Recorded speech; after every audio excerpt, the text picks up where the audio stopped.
We live in a day and age that is in dire need of role models. I think every single school that I go to, every community center, no matter where I am, when I talk to the authority or leadership in charge, they always talk about how we need more role models for our young people.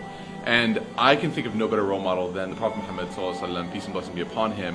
When I look at his life, I find something so remarkable. And this is why he's such a high role model. This is why I personally love and respect him so much, is because he is such a congruent person in his life and in his speech. You know, when you look at the story of the Prophet Muhammad, peace and blessing be upon him, you find that every single thing that he preached, every single idea that he tried to portray, every single teaching that he really tried to cultivate inside the heart and soul of a person, he himself made sure that he upheld that same ideal.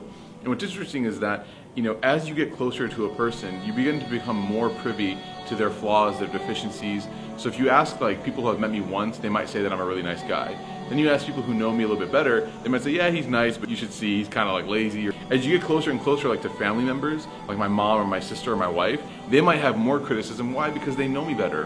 When you look at historically the records of people who talked about the life of the Prophet Muhammad, peace and blessing be upon him, you find that as you get closer and closer in his inner circles, eventually to his family, they had nothing but praise. In fact, more praise than the outer circles did.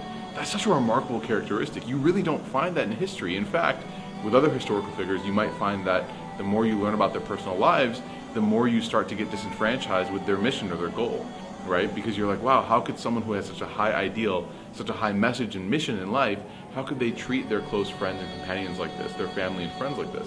But the Prophet Muhammad was the opposite of that.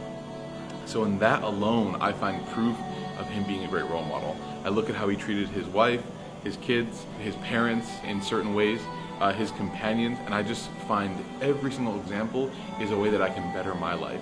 When you ask me, why do you love the Prophet Muhammad, or who is he to you in your life, my answer is, he's someone who shows me how I can be a better person.